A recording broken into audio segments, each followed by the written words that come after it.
Une coalition conservatrice et nationaliste aux portes du pouvoir en Italie, les salaires minimums qui devraient augmenter dans l'ensemble de l'Union européenne ou encore la reprise de la Ligue des Nations en football.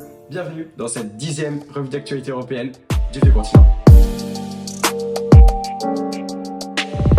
On commence cette revue d'actualité européenne de l'autre côté des Alpes. Les Italiens se rendent aujourd'hui aux urnes pour élire leur nouveau parlement. Alors il faut savoir qu'initialement, les élections étaient prévues pour février 2023. Mais comme on vous l'a expliqué dans l'une de nos précédentes revues d'actualité européennes, Mario Draghi, l'ancien président du Conseil, dont vous pouvez d'ailleurs aussi retrouver le portrait sur la chaîne du vieux continent, a démissionné le 20 juillet dernier. Alors en Italie, les citoyens ne sont pas appelés à voter comme en France pour le président de la République, mais pour le Parlement qui est composé de deux chambres, la Chambre des députés qui en compte 400 et le Sénat qui en compte 200. Mais alors vous vous demandez peut-être, quel parti serait susceptible de diriger le pays? Eh bien, à en croire la dernière enquête d'opinion publiée le 20 août dernier, c'est le parti Fratelli d'Italia qui serait en tête des intentions de vote avec 25% des suffrages. Ce parti est dirigé par Giorgia Meloni et il faut savoir que c'était le seul parti qui était resté dans l'opposition lors de la formation du gouvernement de Mario Draghi, et ce choix semble porter ses fruits. Alors il faut savoir que Fratelli d'Italia s'est aussi allié avec deux autres partis politiques afin d'obtenir la majorité la plus large possible. Elle est ainsi accompagnée du parti de la Ligue de Matteo Salvini qui recueillerait plus de 12% des suffrages, mais également du parti Forza Italia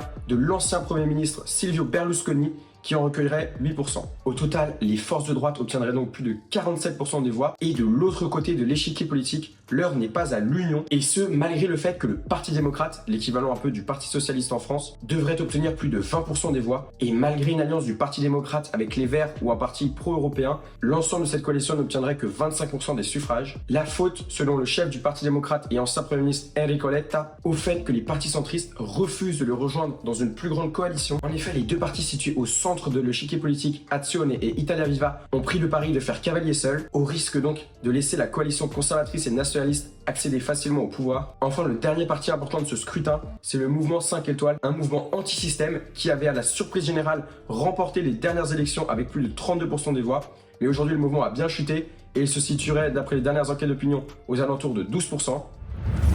On passe à présent à notre deuxième actualité de la semaine qui concerne la guerre en Ukraine. Le 21 septembre, Vladimir Poutine a annoncé dans une allocution télévisée une grande mobilisation générale. Считаю необходимым поддержать предложение Министерства обороны и Генерального штаба о проведении в Российской Федерации частичной мобилизации.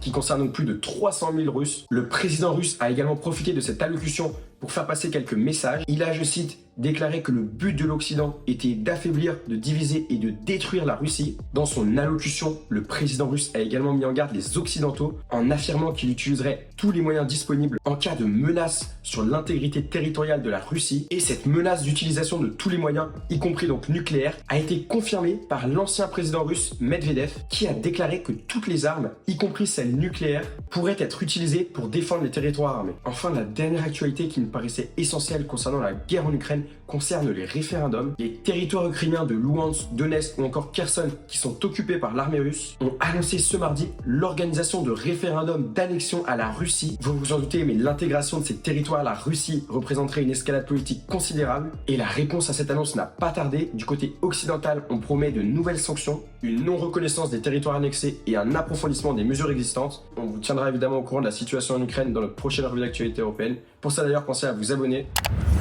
La troisième actualité de la semaine concerne les tensions entre la Hongrie et Bruxelles. On vous en avait parlé dans la revue d'actualité européenne de la semaine dernière, mais le Parlement européen avait approuvé un accord qui accusait la Hongrie d'être, je cite, un régime hybride d'autocratie électorale, et les tensions entre le pays dirigé par Viktor Orban et les institutions européennes semblent se poursuivre. En effet, le dimanche 18 septembre, la Commission européenne a proposé aux États membres de suspendre le versement d'une partie des fonds européens réservés à la Hongrie de l'ordre de 7,5 milliards d'euros. La Commission accuse en effet la Hongrie de ne pas lutter assez efficacement contre la corruption. Il faut savoir qu'en avril dernier, Bruxelles avait déclenché à l'encontre de la Hongrie une mesure jamais encore utilisée jusque-là. La décision finale de suspendre ou non les fonds reviendra aux États membres, et pour cela, il faudra réunir au moins 15 pays sur 27 qui représenteront au moins 65% de la population de l'Union européenne. Avant ce vote et un potentiel gel des fonds, la Hongrie bénéficiera d'un délai de 2 mois pour présenter ses réformes.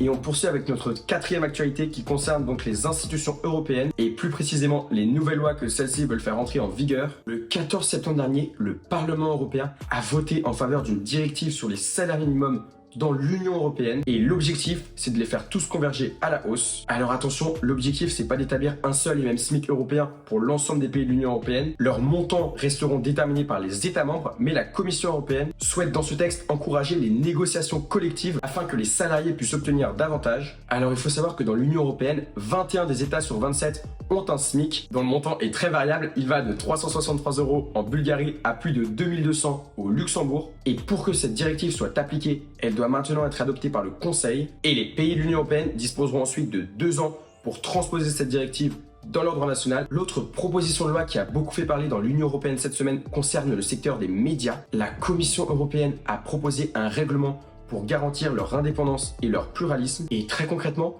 parmi les mesures, on retrouve la garantie de financement pour les médias du service public, l'obligation de déclarer les propriétaires de chaque média, la création d'un comité européen de services de médias, un comité indépendant qui pourra émettre des avis sur les concentrations de médias ou sur les mesures prises par un État. Enfin, le texte vise également à empêcher l'espionnage des journalistes en interdisant l'utilisation de logiciels espions contre les journalistes, les médias ou encore leurs familles.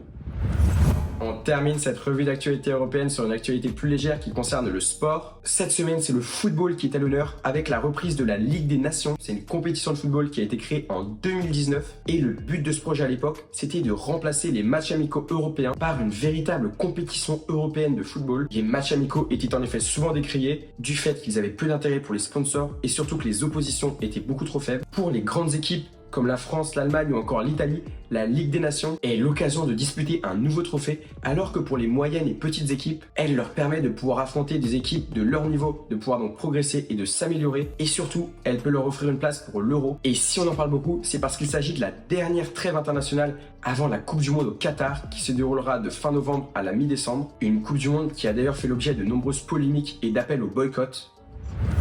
Le chiffre de la semaine cette semaine, c'est le suivant, 101. Ça fait exactement 101 ans que la première autoroute du monde, Avus, a été mise en service. Alors il faut savoir que cette première autoroute était allemande et que sa construction a donc été terminée le 25 septembre 1921 et a également servi de piste pour de nombreuses courses automobiles. Le débat cette semaine, c'est le suivant. Croyez-vous les dirigeants russes lorsqu'ils menacent d'utiliser l'arme nucléaire?